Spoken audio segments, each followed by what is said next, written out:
sir. Dito sila pala, HSS22. Yes. Ang target natin ngayon ay isang klase as assassin.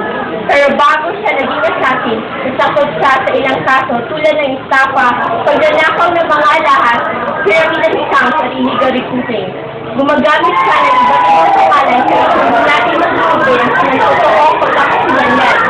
Kung malalaman natin ang kanyang pangalan, maaari natin manuskod ang kanyang pinagtataguan. Ngunit paano natin iyon mahahanap? Napag-alaman ko na nagtapos siya ng sekundarya sa BSLSS sa tulad mo. I-check mo ang mga files ng paaralan. Alamin mo ang lahat tungkol sa kanya. Paano ko mahahanap ang record kung sa mukha ko lang siya nakilala? Parehong taon sa iyong nag-graduate. Tignan mo ang mga yearbook ng school sa taong yon. Ilang taon pa lamang ang nakakaraan at konti pa siguro ang pinagbago ng mukha niya. Ngunit hindi ako umorder ng yearbook. Problema mo na yan.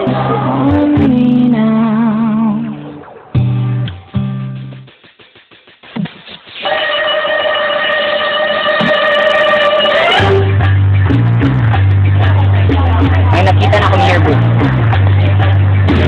Oh, ang ganda naman yun. Wow, ang ganda naman ng yearbook. Ako na ba niya, makabalot? May nahanap na akong yearbook.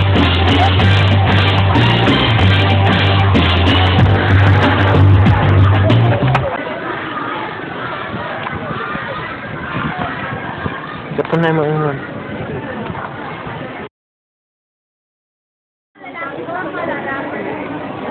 Francis Green Makigpatay. May napatya na. Francis Green Makigpatay. Yatik ka. Asan ka na? Magaling! Yung kilala mo na, ililigpit na kita. Ganun ba kadali ang lahat? Magkaklase tayo at isa. We're friends.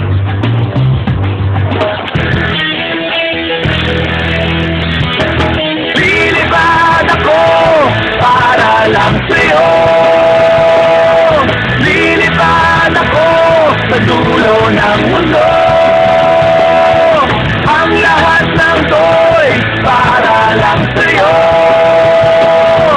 Dahil ang totoo, ikaw ang aking superhero. Isinaalala sa akin ng aklat na ito ang ating nakaraan. Magkakaibigan, magkakabarkada. Kaya't ayoko masira ang lahat ng yun. Dahil ang ating pinagsamahan ay hindi mo babaya. Sumuko ka na.